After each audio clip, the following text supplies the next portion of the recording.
Welcome to The Peg Doesn't Fit, the podcast that brings you the change makers in education. Tune in to hear from educational leaders who aren't content with the status quo educational model and are blazing their own path.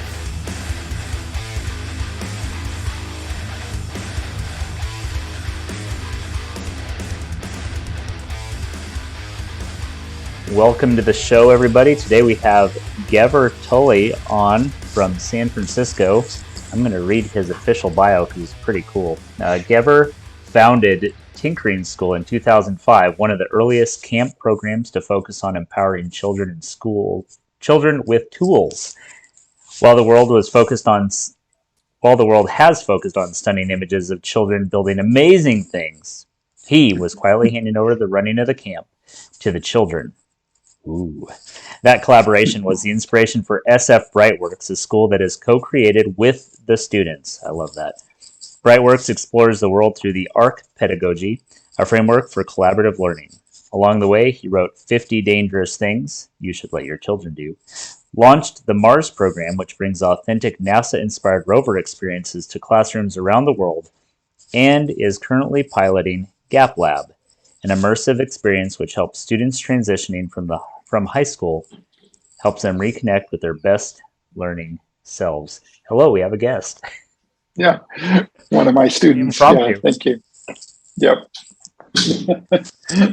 All right. Well, your bio kind of summarizes how you got to be here, but I don't know that a lot of my listeners will know your whole path. Did you start out as a teacher and you escaped public education or private education? How did you get to be where you are today? Like sometimes I start the origin story in childhood because I grew up in the early 60s and parenting was so different then. Mm-hmm.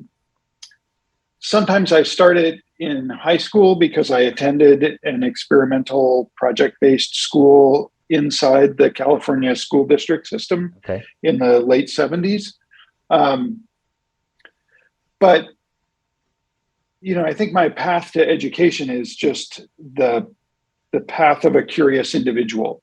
And I became fascinated with the change in attitude that we had towards children and their capacity and capabilities. And you really can chase it back to a catalyzing event, which was a dinner party at my wife's company.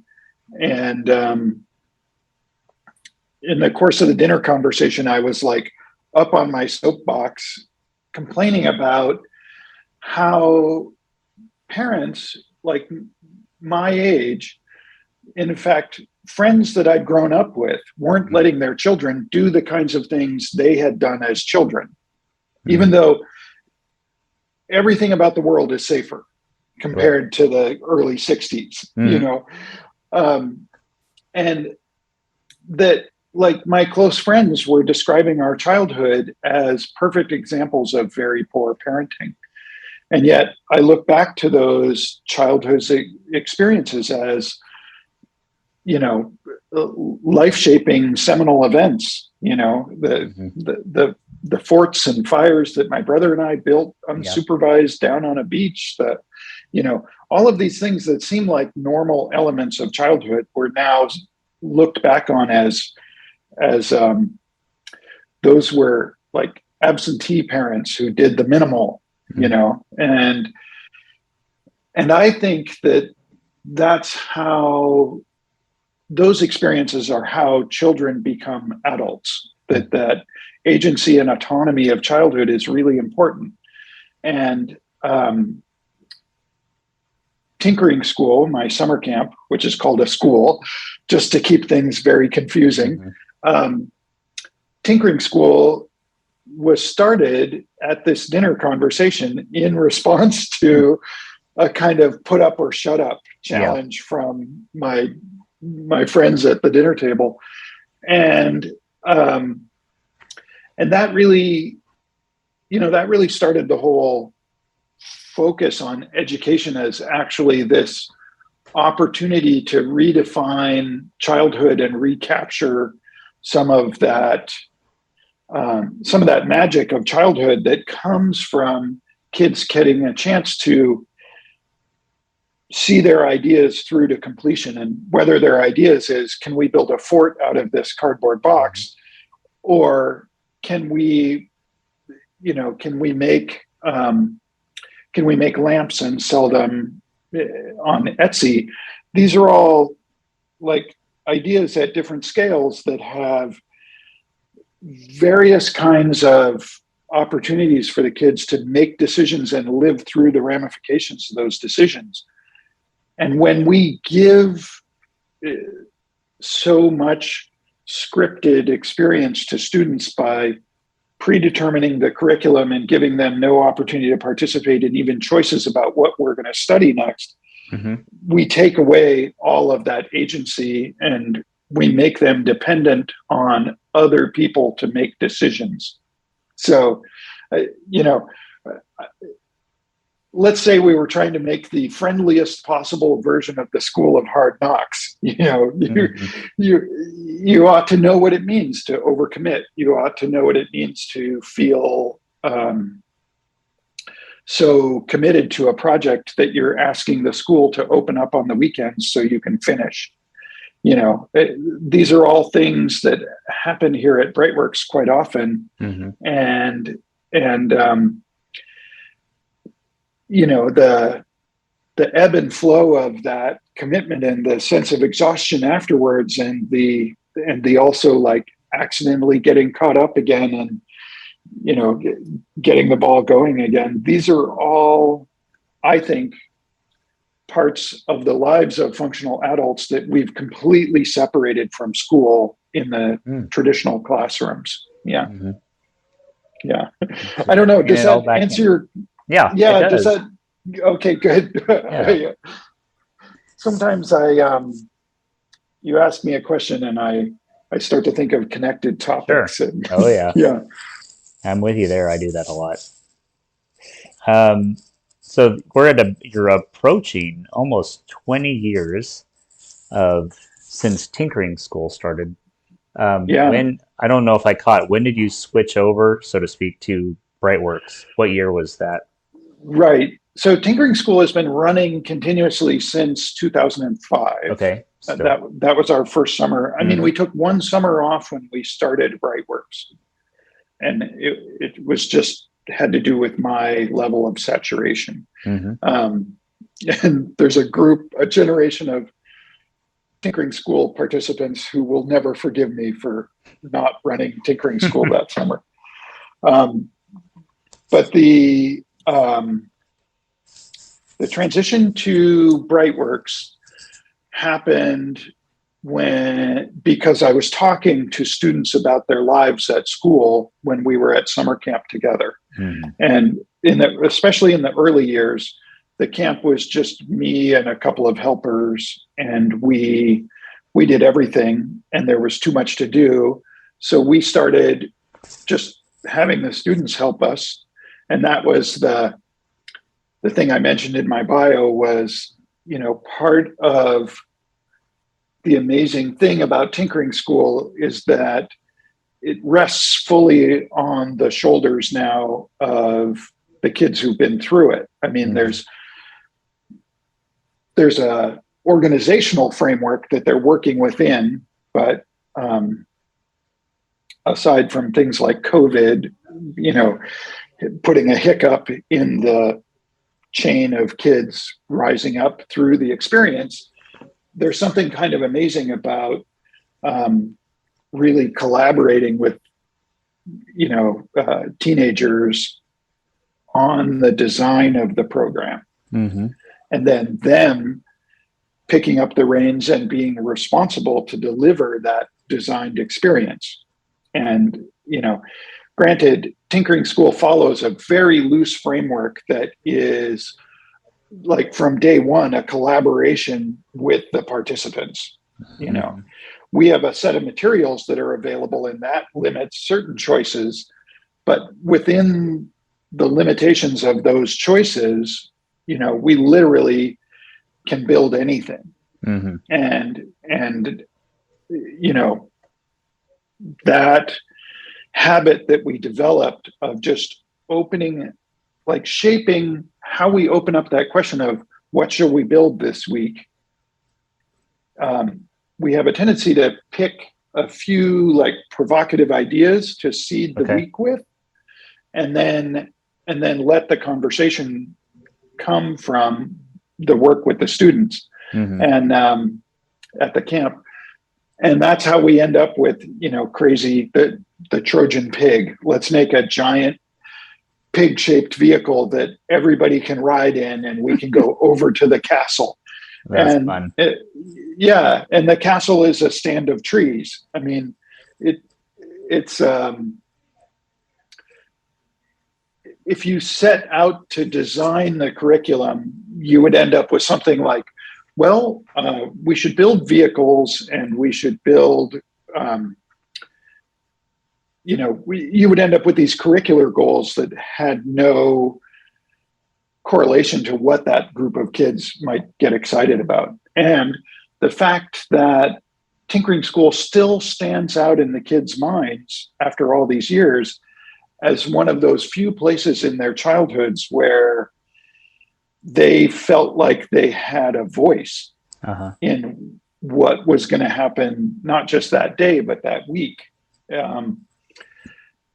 is constantly reminding us that kids' lives are scripted by the extrinsic motivations of the adults around them, as if they had no ability to participate in and make decisions about their lives. And I think that's,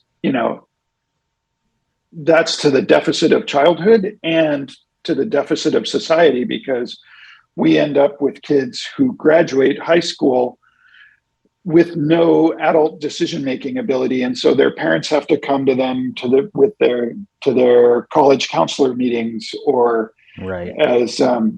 As Google and HP discovered, 15, 20 years ago, they had to inform people at their job interview that they couldn't to get a job post high school. Post college. And the fact that an employer might have to, put that reminder in, I think is a very interesting, change in our society. Yeah, for sure. So, yeah. So Tinkering School isn't just a summer camp. It's a way to start conversations about childhood autonomy, about kids' capacity to build and work hard, because basically they build dawn to dusk, and they would work late into the night if we let them, when we're at camp. And so there's this evidence that when their motivation is intrinsic, kids aren't lazy, kids aren't diminished in their capacity to finish things. They can build, a Ferris wheel and a roller coaster all in the same week with just, 12 of them. Wow. And and it's incredible what they can do when they actually trust that environment enough to share their great idea, and then have a whole bunch of people go, that's the idea. Let's do that. Yeah. Let's do that. Okay, we're all doing Sylvia's idea. That's fun. And then the other thing that I think Tinkering School really set us up for, by starting with a camp, and because parents have very low academic expectations about summer camp, not all summer camps, obviously. There's a fantastic math camp that's all physical activities and constructive activities that I wish I'd gone to. But I'm not even sure they're still running. It was at Stanford a decade ago, I think. But what I was going to say was, the thing that I think most inspired us to start Brightworks and was that collaboration and that notion of collaboration between student and staff at the summer camp. And Okay.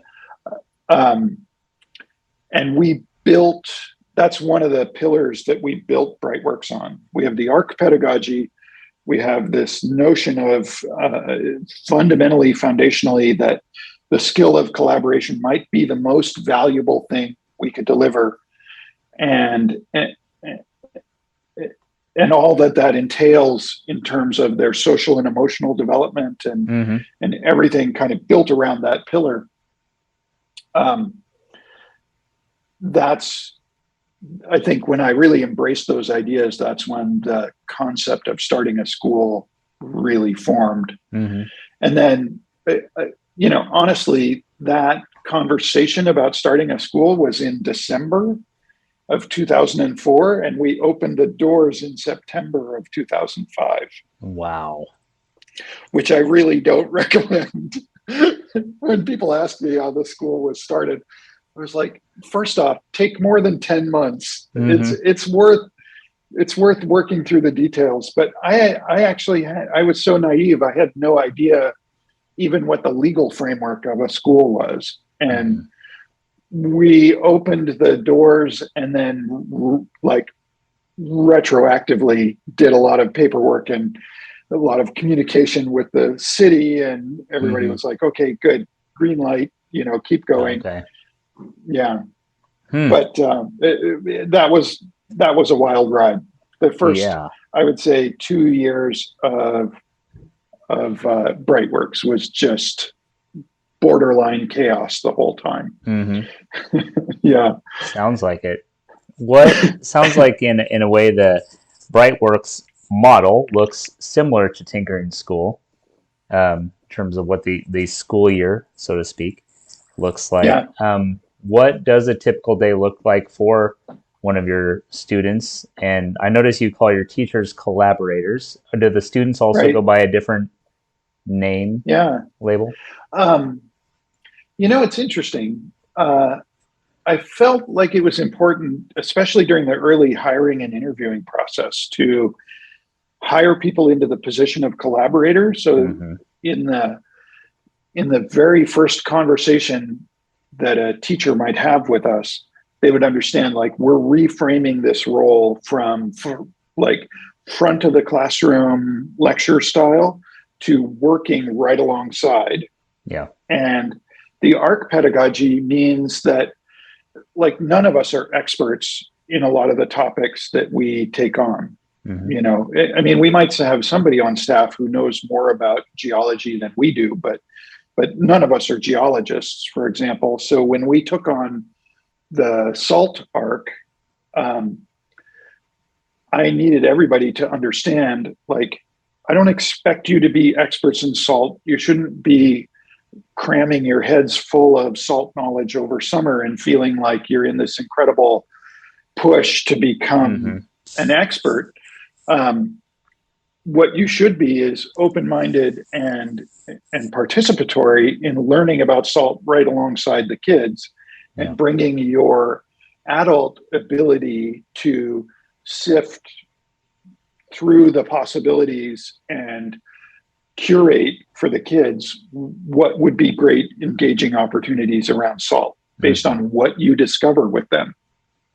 So I think the real purpose of choosing the title collaborator for those positions is to constantly hold in our minds, my title now is chief collaborator,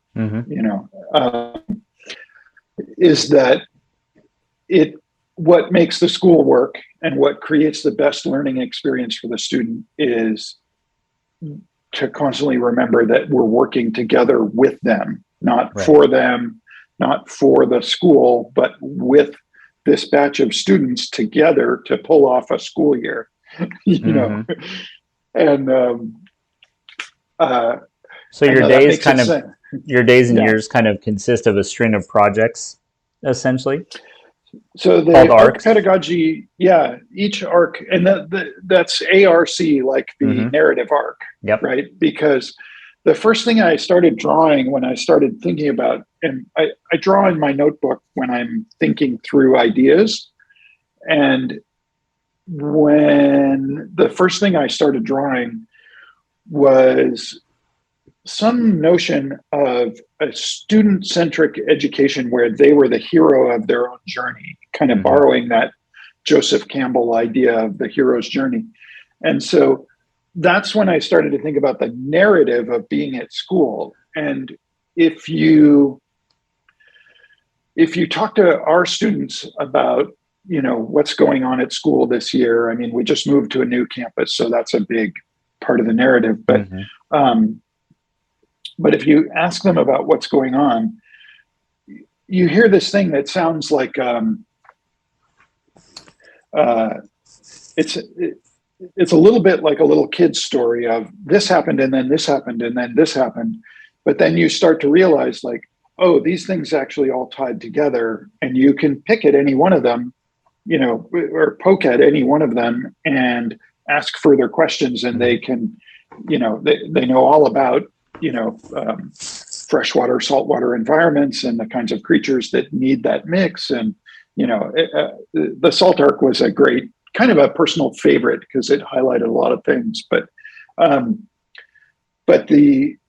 every year is divided into a number of arcs, and usually it's 3. This year we're trying 2 because last year we had a conversation as a school about, there's a lot of things about the school we kind of take for granted. And we'd been doing 3 arc years for a number of years. And some of the kids and the staff started a big conversation about maybe this year could be 2 arcs.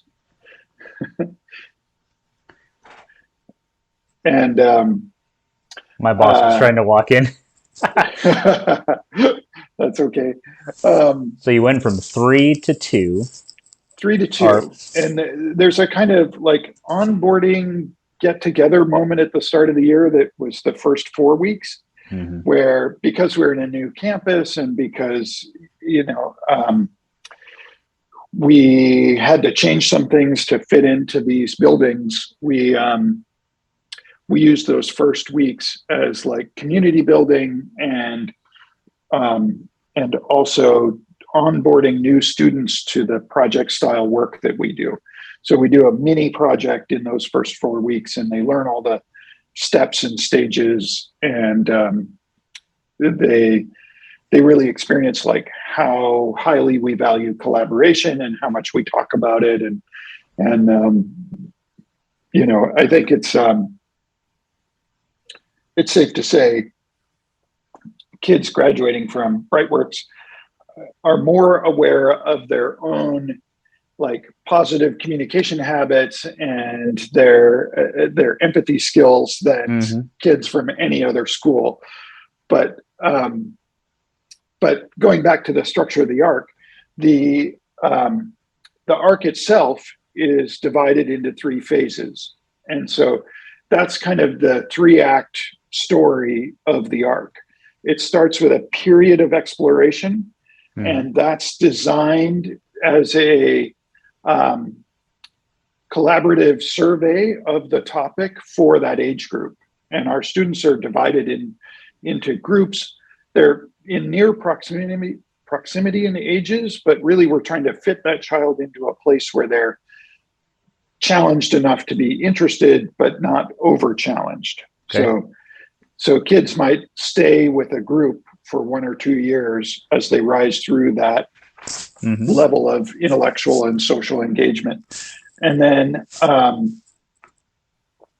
the ARC is, again, sort of the framework for everything we do in a classroom. And everything ends up getting connected back to the ARC topic. So, if we're doing writing, we're doing writing about the topic at hand, or about the phase in exploration that we're doing, about the thing we went to see yesterday, the scientist who came in and shared, the chemistry of the ancient oceans because he studies salt. The various, I guess that becomes the theme of the period of time, and forms this really reliable touchstone to provoke new activities. Mm-hmm. And while we're doing that research during exploration, while we're all studying this topic, across the school, new opportunities are being shared. And so, a question will come up on Monday, and by Thursday, 2 or 3 classrooms are off on a field trip that wasn't scheduled. Our parents sign a year-long field trip release form so that we don't have to get, one for every single one. Yeah, exactly. And that simplifies a lot of things. We're located in San Francisco, and so there's a lot of resources in the city that we can get out to that are kind of amazing. The next phase of the arc is called expression. And that's where, during exploration, one of the things the kids have been working on and keeping an eye out for is something that would form the basis of a great project. And so students in groups of 1, 2, up to 4 will be presenting a proposal to the school, something we call the declaration.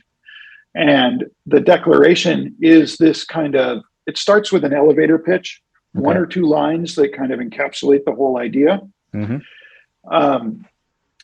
Because if you don't have that, the kids are like super hand wavy about what their project is. And then an approximate timeline, a list of the resources they need, any safety concerns that they think might be coming up, and because during the SALT arc, we did a lot of chemistry projects, and there was, we had to build a fume hood and things like that, or the students did, in order to get the sign off on their declaration. And the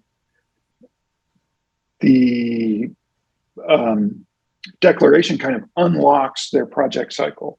And so they enter into the, and usually with their declaration, and kind of new this year is the codification of this idea, they have a first prototype, whatever that means. If they're going to write a novel, it's a treatment of the first chapter, or it's the first few pages. It's an outline of the overarching story, that kind of thing. If they were going to build some kind of apparatus, it's a key part of the mechanism done in cardboard or to something to show us that they're essentially their first proof of concept iteration is kind of in the bag, and that's part of their declaration now, that they've worked through a lot of the details and they understand their project. Did you freeze? Nope. I'm just holding very still. Yeah. Okay. And the point of that really is so that they understand the upcoming complexities in their project well enough to know how much work they're in for. Like, do they need to recruit another member into their team? Because if we're going to manufacture 40 of these, that's going to take, it takes 2 hours to make one. That's 80 hours of manufacturing time. Where in your schedule do you do that? If that's so. And then in the expression phase, they're basically they're doing a mixed schedule of self-directed project work. But the younger they go, the more scaffolding we put around that, and the older they go, the more that relaxes. Mixed in there are various other, curricular efforts on the part of the school. So the mathematical, math, writing, various kinds of related provocations around sciences and physics and things like that, that are just making sure that we're covering some of those breadth issues. Keeping those conversations going. Working on a project means updating your daily progress, checking off your milestones, checking your Kanban, your project management. yeah, checking in with your collaborator to make Mm-hmm. sure like this is taking way longer than I thought. So I need to kill some features, which Mm-hmm. is that's one of my favorite conversations actually, is when kids have to face that like hard decision of Mm-hmm. what am I going to cut out of this in order to make Yeah. the deadline? Mm-hmm. Because expression ends at exposition, which is its big sharing moment. It's a week Mm-hmm. long. It's kind of a celebration of all the effort and everything. Mm-hmm. Um, then we kind of clean up and reset the whole school because during expression phase, we're pretty messy. Mm-hmm. It's not. We've never been a perfectly tidy school. We all spend time every week like resetting the building, but at the end of expression phase, kind of a big reset, um, and then actually usually the Thursday and Friday, like Thursday is often pajama day, and everybody just comes in and lays around and reads and plays cards, and Mm-hmm. it's like a big like rest moment. Yeah. Um, and uh, and then where we can, we try to schedule it so the end of the arc ends at a break in the Okay. school calendar, Mm-hmm. and then when you come back, we start the next arc. Mm-hmm. So that's kind of how the year goes. And Okay. typically there's 3 in a year. This year we're trying 2. It's done some funny things to the calendar, so it's kind of an experiment, which I love because the students are metacognitive about the school calendar and how things work, and so we Mm-hmm. can have these really productive conversations with them in very casual kind of ad hoc ways. It can just be like looking at the upcoming schedule, and the collaborator will say like, hey, that looks like the arc, the expression phase is going to end here, and we're not going to be able to go on break. We're going to start oh no, not expression phase, sorry, exploration phase is ending, and when we come back from break, there'll have been this huge pause between expression and exploration. And how do we feel about that? Do we want to kind of sneak or add an extra week of sort of exploration and getting our declarations ready at the end of Mm-hmm. when we first come back? And that's something that a collaborator might just work out with their students. So the school is generally following this calendar. The actual implementation often has a little bit of wiggle in it just because of how things are going. Okay. Yeah. So that's something that I also like, is that how we use our time is an ongoing conversation with everybody who's working on it, Mm-hmm. in particular, the collaborator and the students. And finally, to answer your question, we don't have another name for student. And then, in fact, I kind of feel like we could all use the label student. We should aspire to being students or learners all through our lives, Mm-hmm. and but I actually, parents who haven't been here for a while, like it takes a little while for parents to embrace the idea of collaborator instead of teacher, Mm-hmm. and to really understand what the distinction is. And I feel like if we had another name for student, it just would have made the admissions process that much more complicated. Do you feel like, Yeah. I think this is kind of a chicken and egg thing, because I do, and it ties into my next question about, is this possible in public education? Or in education, and I'll call it traditional schooling, Yeah. in general. We have these teachers being trained in colleges in a traditional method to Right. overgeneralize.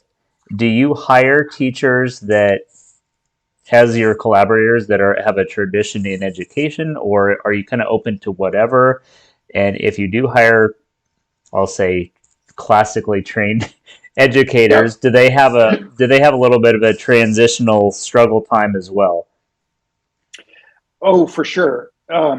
I wouldn't call it necessarily a struggle, but it's an adaptation. Mm-hmm. And, one of the things that, that often comes up in conversation in interviews with potential candidates or with teachers after they've hired is a growing realization that, without grades and without tests, we rely on a different set of expectations in order to be rigorous about what we're doing. Yeah.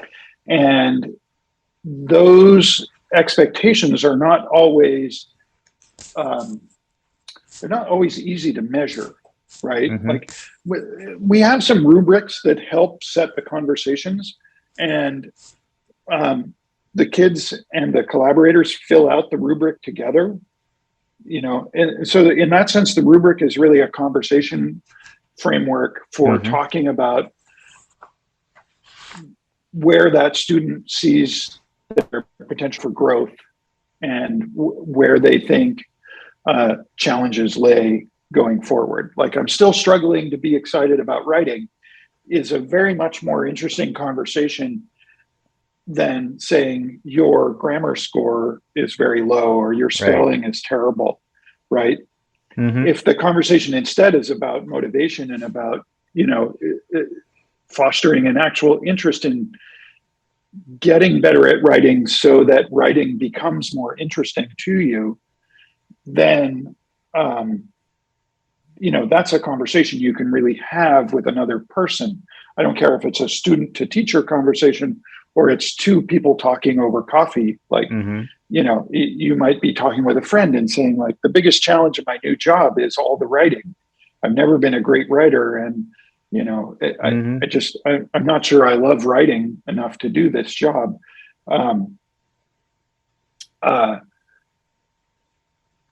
Learning how to look at your own learning is part of being here. Yeah. So learning isn't something magical about, this just happens because we pour all this curriculum on you and enough of it sticks Mm-hmm. that you become a graduate, right? Right. Yeah.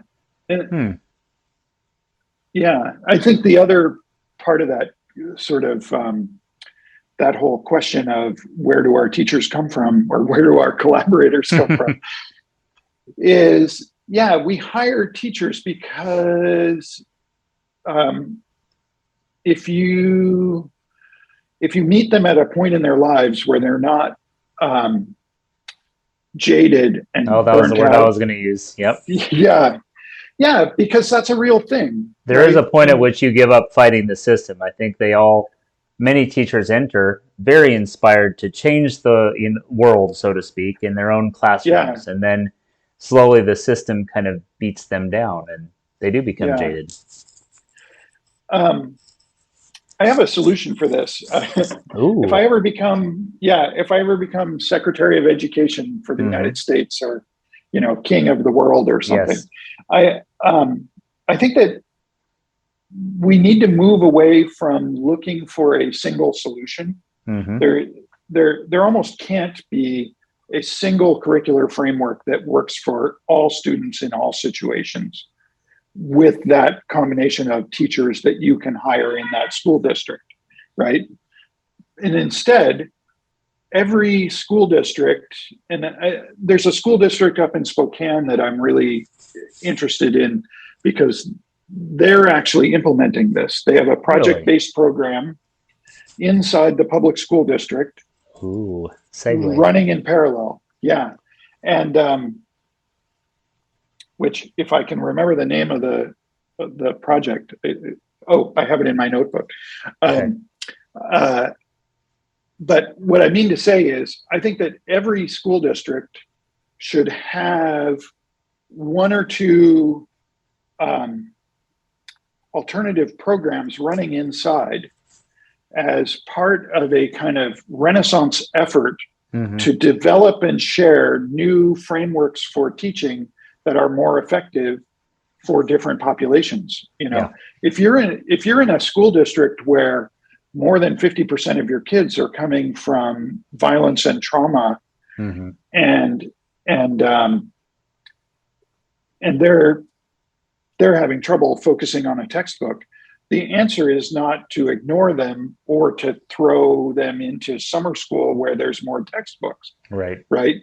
We ought to have something that is more approachable for that population. Likewise, if you have parents and families who aren't sending their schools into the public school, well, that's feedback that the program that's there is not attractive to families who are uncomfortable with, top-down Mm-hmm. hierarchy of decision making that doesn't treat their child as a person, right? So I really think the renaissance in education comes from deliberately funding variation in order to try thousands of different things, and to put frameworks in place for sharing successes and challenges, so that district-wide and within state to state, best practices are being shared. Mm-hmm. And as part of that, I think we're measuring the wrong things when we measure the students the way we do now. So, yes. right. We're not measuring too many skills. That's for sure. Yeah. And the things that we are measuring is, it's causing a lot of health problems, mental health problems, Mm-hmm. physical health problems. It's destroying the social fabric at school. I really feel like, the first thing we have to do is change what and how we test. Yeah. What? Yeah. But that's maybe I love that another answer. soapbox. Oh, of course, yes. Maybe for a round 2 someday. Where do you see Brightworks long term? Have you arrived as it is, or are you going to franchise this idea out everywhere, or what does this look like in the future? We're a very open source kind of school. Oh, my favorite word. Educators can come and learn everything and anything about how we run it. Mm-hmm. We've helped other people. I don't think we don't need a franchise of Brightworks, mm-hmm. Around the world. I think that Brightworks is a place where people come, educators come and take some things that really resonate for them and mix it with some of their own ideas.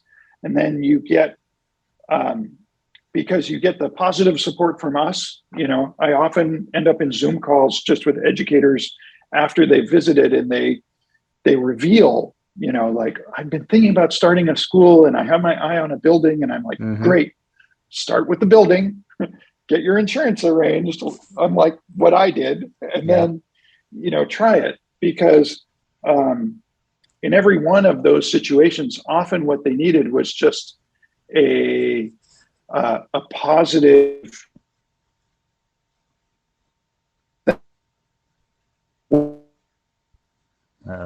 Oh, and we froze for a second. I heard the last word I heard was positive.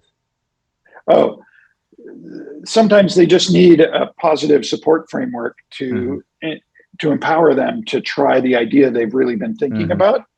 And the framework from Brightworks sometimes gives them a place to start, and then they'll make a variation that's their own, right? I love it. Yeah, and I don't think there's anything magical about the Brightworks pedagogy. Mm-hmm. I think that it's a very interesting pedagogy, and that it does some things that other frameworks don't do, and it does them very well. Mm-hmm. It also has its challenges. Training for one. How do you get good? You work at it for about 3 years, and then you're really like a Brightworks educator. Right. Yeah. Thank you. I like that. Yeah. We'll wrap up here. So a couple questions about what keeps you inspired and all of that, and where to follow you if they were Brightworks if they want to. So let's start with what things keep your learning fresh. Are you following certain people, blogs, videos or schools Yeah. or whatever that is to keep your development going, lifelong learning. I was just looking to see if I had the note for the name Oh, if you do, I want it. of the program. And On Track. Yeah. On Track. It's That's the On Track. Spokane. That's the one in Spokane. Okay. Yeah. It was on page 2 of my notes. My notes are a little bit stream of consciousness. I like it. Lots of art in there. Yeah. So if you want to follow kind of what's going on actively, what I'm thinking about, you can find me on Instagram as @Gever Tulley. Okay. If you want to see what's happening at the school, at SF Brightworks on Instagram shares curated postings from the various age groups here. Okay. Which those ones are all locked. Like only the parents can see. The parents and the administration get in there. Mm-hmm. But then curated posts come up out, and so that's a good way to kind of get a glimpse. Yeah. There are a lot of educators that I pay attention to, people who I think are thinking about really interesting things. Mm-hmm. My hero, of course, is Seymour Papert, and he passed away, a decade ago. It's the great tragedy of my life that I missed an opportunity to actually meet him. Mm-hmm.